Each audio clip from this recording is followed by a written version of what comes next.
Lamasuna Yamina Daba Adasama Wamaye Anene Yamina Sumno Yesilamasuna Yamina Daba Adasama Wamaye Anene Yamina Sumno Ano Yamina Wakande Oye Bakunti Nesumsiya Baku Wenzi Yammo Adamani Kamshenye Muhammad Sayaya Yabedifo Assalamu alaikum wa rahmatullahi wa barakatuh. Ejidefo musonfo Muhammad Ntene menyimu ehia odwumedia Ameria Muslim Mission ahihia watching the Islam in perspective. Yami adoma mesaka enuanom no wo oyefie kesem ha. Mo Ismail Nkatia oha. Ustaz Ismail Nkatia oha. Damaso na mo Ustaz Ismail Edubofo onso ha. Ye botua ye nkomo a ye twetwe ana so de ye na adesu a Yesu afa oye okunkrun Yesu Kristo. Enuanom akwaba. Edi tietia. Onua baako a owo bonsu nkwanta oye ADB bank manager. Asi otahwe mu program no pa friend Charles Abdul Razak. Oye mimdifo pa nyame adoma no aye hwehwem bebre na nya no ho asam na yabaka ho ha nyame onhia na ne dwumedi bia odi wo oye ode boa bonsu nkwata ne nkwado de oboa ho yankopon so onhia ne din na onto ne nyimdi nso amfama he da yo onua idi ntampara yahwe Yesu Kristo botai ben na yankopon the minti omam obewi ase de ombrambeye de na obeya obotun ma ana ehun komhye na nunke kan na adade mim de osopa yendinka yehwe obi mu was de ombrampo no ommowu na ne mogyae ofanje hankwa amsam bebre nti yehwe dia ongbebra ana so de no kwarpa owo ndam nsam nyina okay. أعوذ بالله من الشيطان الرجيم بسم الله الرحمن الرحيم إسرائيل ينكوبون سي أمي ينام بنا أمي ينام يجنم دا آمين أمزة نانو يبيوي نو مكاسم بيا بيبشاسي مساك okay سي إهياسي يسويادي ونيبا ونما ديانو سبي سي أسمبيسي na se ukas onchire mu a anhwe ha ebeyere pa enti ehia se esua de yes enye se de sofo aka akire wo nko a na je se wafa ne saa okay edi kan se okin kan Quran na Yankopon aka asem bi afa omotiu ni Yesu Kristo ho se oya rasulan ila bani Israel se Yankopon se yesuma no edini ma Israel fo nko a and you can Quran chapter 3 verse 50 Yankopon aka asem no plain ana o kan Quran chapter 19 so a ono a Yesu Kristo no Yankopon aka asem bi o kan say inni Abdullah me Yankopon sumfo je say Yankopon asoma no say servant of Allah atani alkitab Yankopon ama me nwoma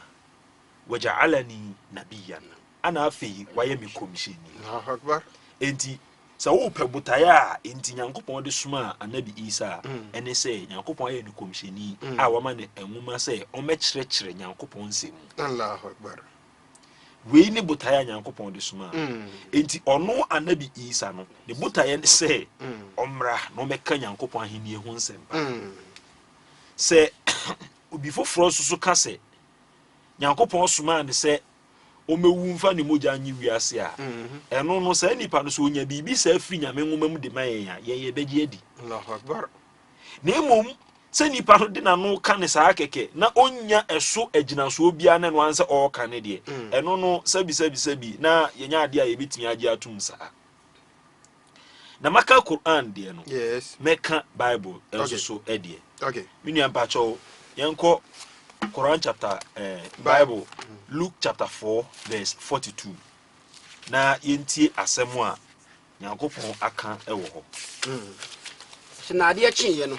Yesu Kristo ekoka nyamsem ewo baabi yes ana ade achiye ofroko esre so baabi ofiri bia a ɔka nyamesɛm no kɔ ɛsrɛ so baabi na nkfo ko no hwehwɛ no na saa brɛ no mu na enipa akuakuo no ɛhwehwɛ no na oduru ne nkyɛn ana wobɛduru Yesu Kristo nkyɛn wɔsanka no sɛ ma omfiri wɔn nkyɛn kɔ ana wɔn mo ka kyerɛ ne sɛ memfiri yɛn nkyɛn nkɔ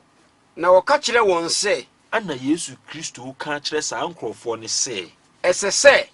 ɛwɔ sɛ me meka Nyankopɔn ahenni ho nsɛmpa ɛwɔ sɛ meka Nyankopɔn ahenni no ho nsɛmpa ɛkyerɛ nkurom foforɔ ɛkyerɛ nkurom foforɔ so ɛwɔ sɛ me nkurom kura ahodoɔ a Israelfoɔ tim ne nyinaa ɛwɔ sɛ mekɔ hɔ ɛkɔka Nyankopɔn ahenni ho nsɛmpa ɛde kyerɛ wɔn ɛfiri sɛ yɛn na ɔbɔ odin so maa me wei nti na Nyankopɔn somaa me. Allahu Akbar. Asɛm bi a ɔka no wɔ bra 12 years a ɔkɔ bakada ɔnyene nampa on sɛ saa mmerɛ no ɔsi die nti na mo hwehwɛ me na mo nim sɛ wɔ sɛ metena magya fie sɛ wo tena Nyankopɔn fie nyɛ sɛ wo kɔtena hɔ akɔda wo kɔka Nyankopɔn ahenni ho nsɛm enti Yesu Kristo se die nti a Nyankopɔn somaa no ne sɛ ɔmmɛka Nyankopɔn ahenni ho nsɛmpa. Allahu Akbar. Enti yɛse sɛ yɛsoma obi a ɔno na ɔbɔ n'amanneɛ enti sɛ wo bɛbɔ amanneɛ ama Yesu Kristo a ɛwɔ sɛ wobɔ amanneɛ a ɔno ankasa bɔɔyɛ sɛ woammɔ ɛno na wokɔka asɛm foforɔ a na woka sɛ kyinkyini a yɛnyi ntom na yɛanye antom a na kyɛ sɛ yɛnye Yesu ni a na kyɛ sɛ wo na wopɛ sɛ woyera nipa na mmom yɛyɛ deɛ ɛse Bible ne se Nyankopɔn ɛsoma Yesu Kristo sɛ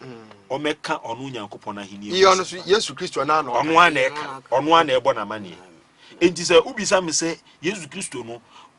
ne botaeɛ a Nyankopɔn de soma no ɛne sɛ a ɛno ne sɛ one ɔyɛ komishɛni yɛsoma no de ne kɔ Israelfoɔ ana deɛ nti a yɛsoma no kɔ Israelfoɔ no hɔ ne sɛ ɔnkɔka Nyankopɔn ahenni ho nsɛmpa ɛnkyerɛ Israelfoɔ ɛnyɛ ewu asɛm ɛnyɛ emogya asɛm yo nyame nhyɛ yɛhwɛ John Paul ɔnyahwe nanka Bagana for when you man Ustaz Ismail Katia, Yamshire also the Bacon, a summer I am Ustaz Unia Wakai. Yamshire the Bacon, Yesu Christo, Gumedi Bay, Uncle Pong, Osman Dombra. I also believe in a shaitan regime, Bismillah Rahman Rahim. Mamma Faying Poncount, goes, will be much champo there. Yesu Christo, no. Oh, Nanka, in Can't one by no. Na Yankopɔn dwumadi a anaso so bi ayam from da pe wo so ontwa aboa na won fa mpata aye bɔne nti Yesu Kristo no waye na mpatade na wode ne representi aboa kuma a wode pata bɔne ne de efio Yesu Kristo we bowu amahanti da mpatade ne ono so wadwen kyerɛ wo den wo ono nye botae a Yankopɔn wode soma no wode ba ya wa qala gulam al-ahmad wada'at Isa ala salib لكنه لم يمت على الصليب أسمعني دي دوابو سامنو ينوانم أكريستوفو عربي كاسي فرامو مسيحيين أناس النصارى ونم ديني سي تتنونا يكم مبروني ينوان نموجا نا يفري مبانو إذن نيانكو پونوي ti Nyankopɔn wi saa nam no ano ɛfono no o se dabi o se mesoma me dɔba wo be hwe onu ni mogya ne presi saa ɛmo ne de no na saa asɛm no me adwene ho a ne madwene nkɔ okay ɛna Bible me se so maka fa so be 3 times me nhia ne baabi se Nyankopɔn de nipa mogya ne bɔ afɔde se te saa de a emra anabi Ibrahim ne ne ba Ismail alayhi salam emra ka so mfa akora ne ko bɔ afɔde no onko twa ne mamogya ne mra Nyankopɔn hu se da bi yɛmfa nipa mu afɔde nto de wodwan ne besi anamu we kyerɛ sɛ asɛm na ɔmo ka fa Yesu nyame soma nso ɔmawunyi nipa nkwa ne kwa ɔkora no saa asɛm me kyerɛ sɛ nyɛ ne korɛ na mmom de me pɛ manfo hu sɛ ɔsɔfo yi yɛbɛyɛ nka chapters mienu bi afiri Bible no 1 Micah chapter 6 verse 6 the Micah no yeah Micah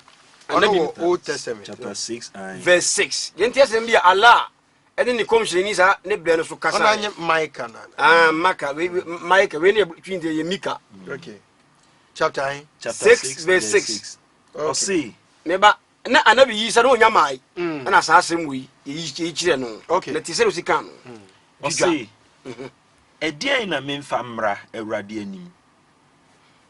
menkoto ɔsorosoro nyankopɔn no mika na ekasa wasi ɛdeɛ bɛ na memfa manya otumfo nyankopɔn anim sɛ mebɛsom no a ɛdeɛ na memfa mɛsom nyankopɔn ani bɛgye ho Okay. kɔ memfa ɔhyeɛ afɔdeɛ mmra n'anim minkum aboa na memfa gyantum na ngusie no ɛkɔ soro nyankopɔn ani bɛgye ho anaa ɛyɛ kɔhye no bisa ne nantwie mma a wadi afe anaa memfa nantwie ma wɔmadi afe na mmra nyankopɔn ani mɛsom no anaa ani bɛgye ho awurade ani bɛsɔ adwanyini mpem ahodoɔ sɛ mede enwan apem 1000 ɛbɛ nyankopɔn a n'ani bɛsɔ ɛbɛ mede som no anaa Allahu Akbar. dwudwa nwo sɛ asutene mpem dudu anaa memfa nwo yɛhwie gu anaa sɛ nsuo atɔ no ɛmmra nyankopɔn no anaa me mmara to nti bɔne memfa mabakan me mma aha na hia me wɔsi bɔne a mayɛ atie nyankopɔn nti memfa me ba bɛɛma anaa me ba panyini ɛmɛkunuma nyankopɔn anaa kenkan asase meyafum mma me kra bɔne nti anaasɛ bɔne a mayɛ nti menkum me mma nyinaa mfa ma onyankopɔn n'ani bɛsɔ kenkan waka deɛ yɛ akyerɛ wo onipa onyankopɔn aka deɛ yɛakyerɛ wo dada na deɛ awurade hyehyɛ no wo hɔ deɛ woka yi nyinaa ɛnwo enwan nipa mogyaa no nyankopɔn mpɛ o deɛ wɔhwɛ afiri no wo hɔ ne sɛ ɛnyɛ biribiara sɛ ade tenenee wobɛyɛ ade a ɛtene adɔyɛ pɛ wobɛyɛ adɔyɛ Allahu Akbar. ne ahobrɛaseɛ ɛne ahobrɛaseɛ wo ne wo nyankopɔn de bɛnante saa wei kyerɛ sɛ sɛ obi ka sɛ yesu bɛwu gye nipa nkwa wɔboa ɔsɛ nipa mogya ɛmmoa mogya no nyankopɔn wɔnhia na mmom teneeyɛ Dama brenda dama semi na yesu maa no my 3000 years ansa na yesu kristo kora wɔba ndina chere mboa afɔrebɔ na wɔbɔ na ɛtoɔ twa dada ansa na christ wɔba na yɛ den ɛne se ɛno no afuru nyankopɔn no ka sɛ yesu mmra no mahwie ne mogya mu so fa ma mekɔ apamu no John chapter 3 verse 34 yɛhwɛ adeɛ bi wɔ hɔ John chapter 3 verse 34 34. Okay. yohane nsɛmpa ti miɛnsa nyi mu aduasa nan naam ɔse na deɛ onyankopɔn asoma no ka nyankopɔn muntie o nyankopɔn yɛ ne nhyehyɛ nyinaa no so ɔsoma kɔmhyɛni biara adeɛ da kɔmhyɛni nso no sɛ ɔbɛka otumfo nyankopɔn asɛm inna alladhina arsalahu llah yatakallamu bikalami llah deɛ nyame asoma no ɔka nyame asɛm ɔmɛwo nyi nipa nkwa na saa nipa no mpo sɛ wotaa sɛ wobɛsɛ no nnwuma a nyankopɔn bɛsɛe wo wode toɔ so wobɛka ɔse na onyankopɔn nsusu honhom ansa na ɔde ama ebia wodwen sɛ saa nipa nyame ayi no ɔmfata ɔse nyankopɔn yɛ no na wɔhwɛ de wɔpɛ no ɔne ɔde ne honhom gu no soɔ ɛyɛ ne kɔmhyɛni toa so agya no dɔ ɔba no me yesu kristo nyankopɔn dɔ me o na ɔde nneɔma nyinaa ahyɛ ne nsa nyankopɔn dɔ ɔba no na wakyerɛ nneɔma nyinaa ɛsofo gyina hɔ wei kyerɛ sɛ sɛ obi kora taa yesu kristo sɛ wɔbɛsɛe ne nnwuma a nyame bɛsɛe sɛ nipa korɔ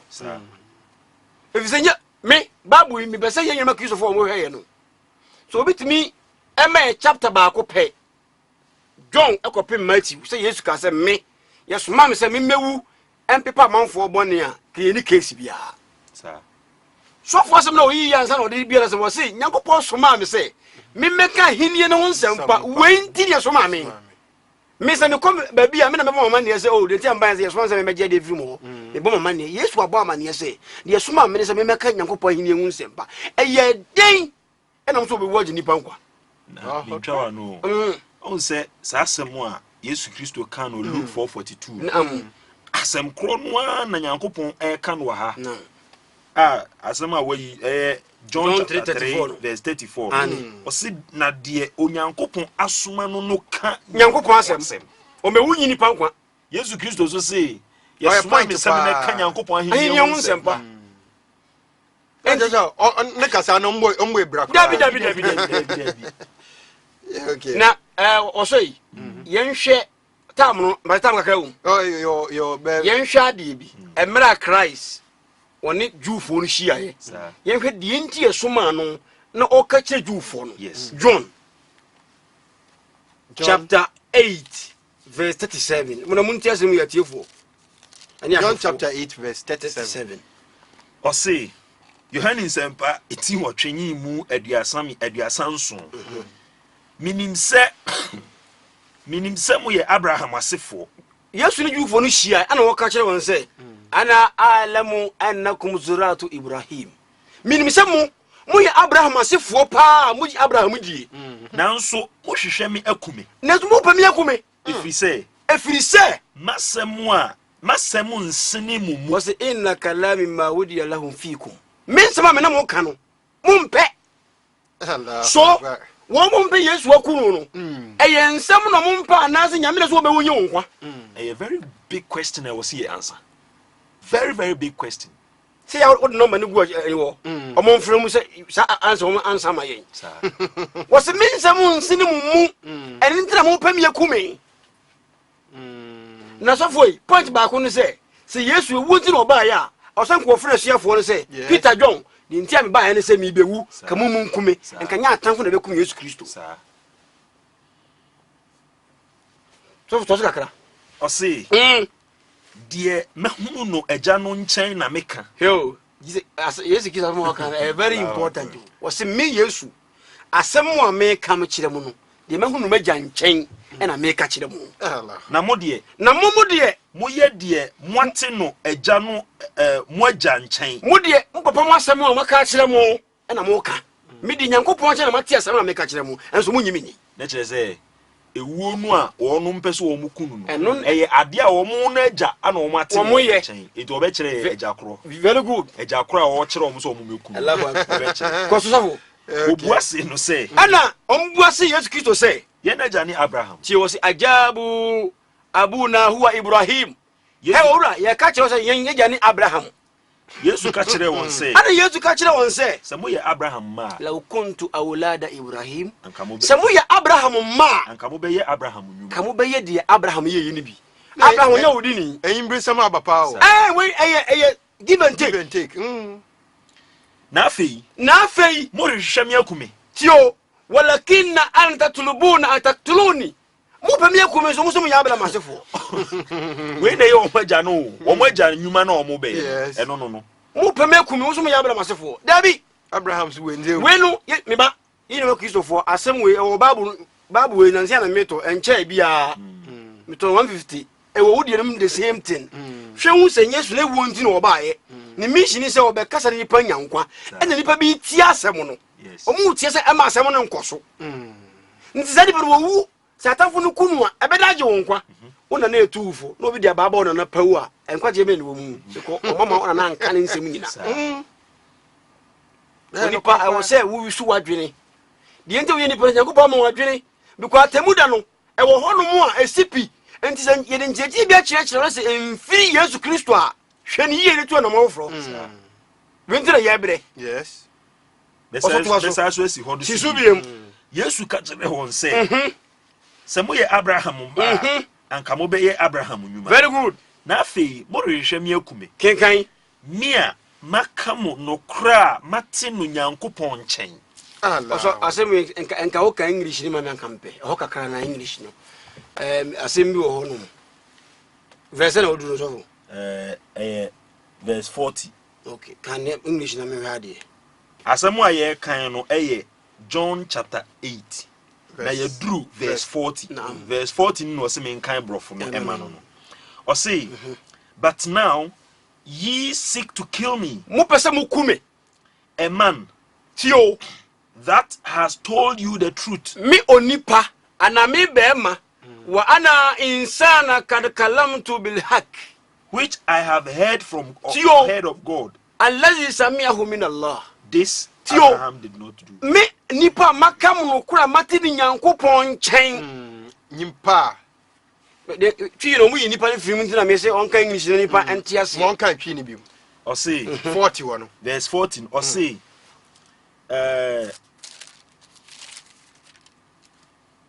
na afei mo rehwehwɛ me akumi kwaso mia makam no kra mate no Nyankopɔn nkyɛn aso wa fa nipa na mentina me ka so onka English no dinka o sanka ye mi onipa makam no kra mate Nyankopɔn sana ba English ni say a man very good so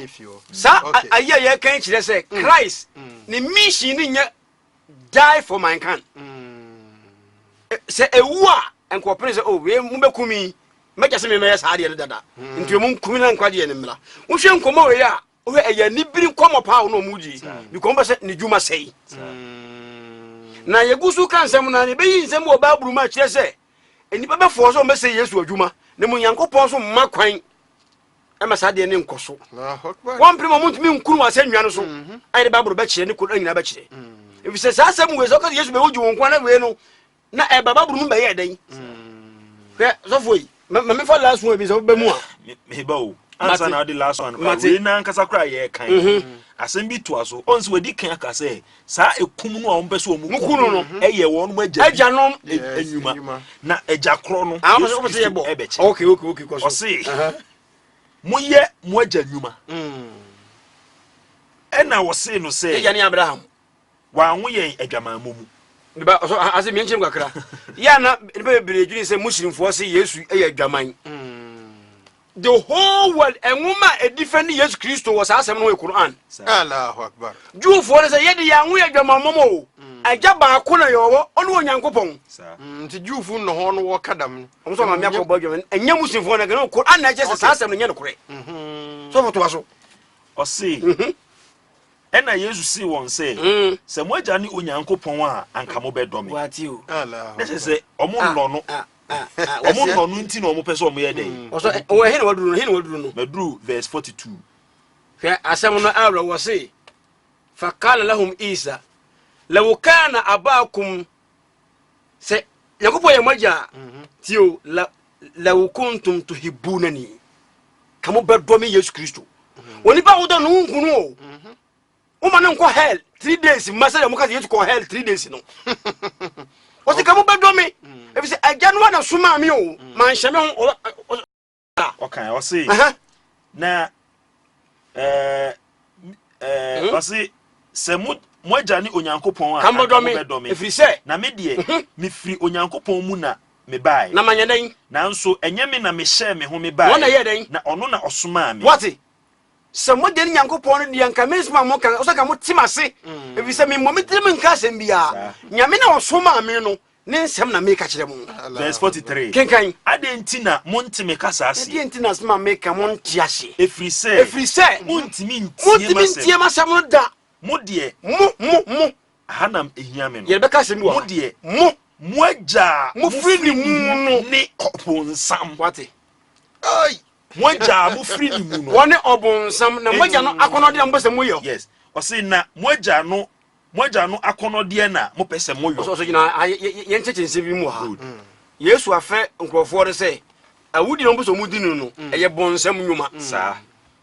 enti se wo si Yesu be wuji wo nkwana sa mpase nkrofo no kunu a enti bonsam nyuma na je wo ye bonsam no na se bonsam na so adwuma ne awudie enti se wo support bonsam yes bonsam adwuma enkwaje be wo mu enye Nyankopon ne ka so enye bonsam mum ne ehye nkrofo ne so mo nye na mo nse Yesu adwuma ana wo so se anu mum na age wo nkwa eti wo support bonsam ana sa wo support Nyankopon ya sampa we say na ye ka obi so sori a wo say muslim for the omuta Yesu David Yesu Kristo no si ade no a omo ye no eye bonsam adwuma wo so si David eno na ye be support na so wo support eno na wo support Yesu na wo support enkrofo no a wonum ekodi na wu no yemfa chapter baako time no kaka wo mu yo smart anaya verse 47 yenti asem Yesu Kristo kan chapter 40 honoma verse 47 okay Luke 8 Abi Matthew John 8:47 honoma okay John chapter 8 verse 47 Yesu kan asem was very important I see dear John chapter 8 verse 47 baby aye kan no okay 47 I see dear ofri Nyankopon mu no tie Nyankopon asem tie asem ni yo Christ no kata was me ka asem a kire mu allazi min allahi yasma'u kalamillah obi ofri Nyankopon mu no odo Nyankopon no o tie Nyankopon asem na mo ntimi ntie me de enti muntie o se de enti muntie won ne se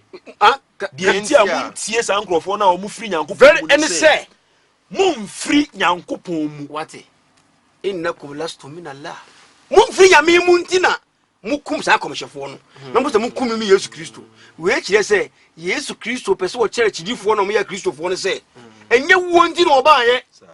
e nyankopon asem ode amane se de be nipa be nyankwaje Allahu na ne wuachi wanyira no nti no bae entu ka wose de woju obani die no o da nkwa de wanyi obani ni nyankopon bufuo no so atemuda John chapter 3 verse 16 going. John chapter 3 verse 16. Okay. And to be a wata Yesu Kristo no nyame before no so o nti se wo se udo Yesu na atamfo nku ne ma nkwaje de ya wo fo atamfo na so wo fo Yesu Kristo so I some power do you be said masemi yo nyame show am there your best maybe okay yeah hear the brother nso de kakraba em say minua waka ensem bebre pa na enam emre no aka no a esua ne nti asemi a me be kan de enka enhyeda emfa the topic na ho de nemum ehu hia okay emre a o kan Arabic Bible no yes quotation na ye kan ye no ano o say de o mfiri nyankopon nti nyankopon ase na wonu mo translate akọ Arabic no wonu mo kira ase say bacha obi odi enema no o say alladhi min Allah yasma'u kalam Allah obi a ofiri nyankopon ti nyankopon asem Allahu akbar asem ohia me no eye Allah no a ewo mu engrofo bebre kan say Allah de Allah na bosom nyankopon asem bosom onua bi WhatsApp mo ne ma meti asoko na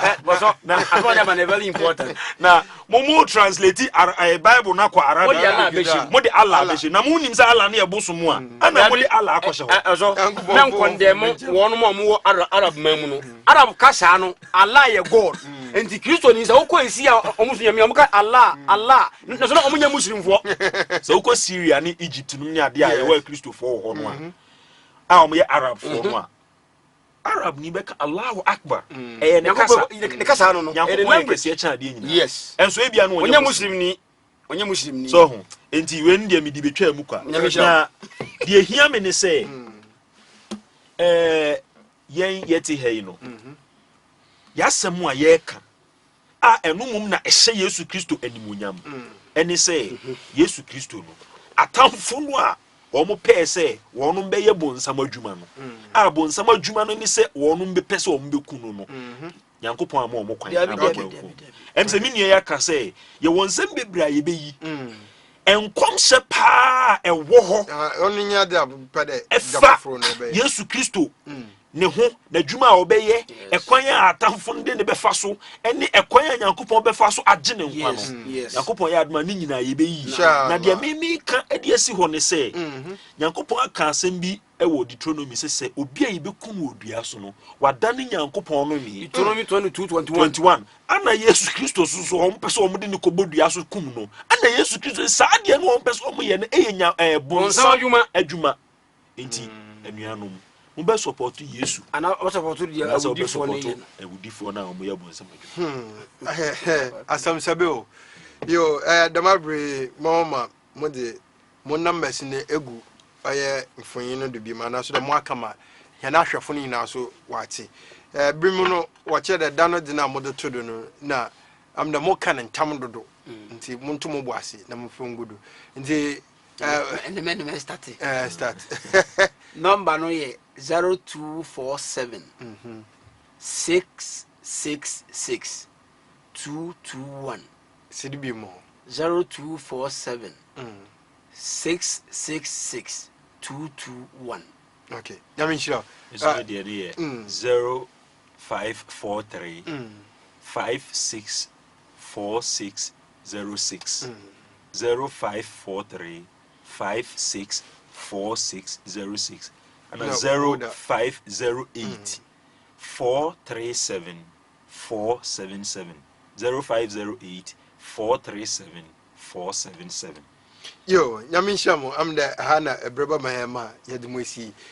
da foforo no so ono so yebaje yebotom nkra na mo abotwe adwumedin do because yenwie ye ode nkomhya offer Yesu Kristo no ho na ade nyina no osanda oye komhyenyi a komhyenyi a ofende osopa yes nti yantoto nase nti ode yetum ye cheche ne ho nsam oye kronji a osanso ohye ne enyimnyam nyamum nyansam a sabe obogu no ho fi ɔno nti na yɛafra mo nti dafofo yɛbɛsan so afra mo na moabɛtwɛ do amɛ yo yɛtiefo amdɛ ɛha ɛna ɛbere ba ma hɛ na yɛde mo asi yɛkae mo dɛ yɛ dwumadi a Ahmadiyya Muslim Mission ahyehyɛ a wɔatwendin Islam in perspective a yɛde bra mo ɔyɛ amakye ɔyɛ 5:30 to 6 bere biara wɔ ɔyɛ Cine Plus yɛkae mo dɛ mommɔ mmɔden a na monsɔre na monyɛ nwɔn na yɛnya nyimedie mfi deɛ yɛka no mu deɛ yɛka no nyinaa ɛnyɛ te dɛ yɛka kyerɛw dɛ bra bɛyɛ Islam na mmom ma yɛbɛka kyerɛw biara no wo so bɔ mmɔden a na yɛhwehwɛm na mmom sɛ yɛhwehwɛm na hu nso a bia nokware da bia nokware da no na ɔwɔ dɛ wo so ɛkɔ hɔ anokwarefo no a wɔnam no bɔ mmɔden a na wo so nye anokwarefo no nye wɔn nantew san dɛ yɛwɔ atemmuo da a Yankopɔn ɔbaka yɛn nyinaa de yɛn abom na ɔde webisebisa ɔyɛ nsɛm a ɔte dɛm aha na breba mɛyɛ no ma yɛde mo asi yɛkae mo dɛ yɛkyi akwan so na ogu mfonyin no ase no sɛ nnuanom no a wɔde wɔn phone numbers atu gua no nso sɛ ebi a anti anaasɛ de ebi a otwam ntam a ɔno so sɛ efra numbers a ogu ase a no so yɛbɛbɔ ma onsa aka wɔn numbers aha na yɛde mo besi na yɛkɔ nso a bring in an yenchia na yan mpaebo a yedi jamwan assalamu alaikum wa rahmatullahi wa barakatuh Islam sunna nyamina daba adasama wa mayenye onenye nyamina sunno Islam sunna nyamina daba adasama wa mayenye onenye nyamina sunno ono nyamina wakande Aye bakunti ne sumsi ya baku Wenzi ye yammo Azamani kamshenye Muhammad sayaya yebe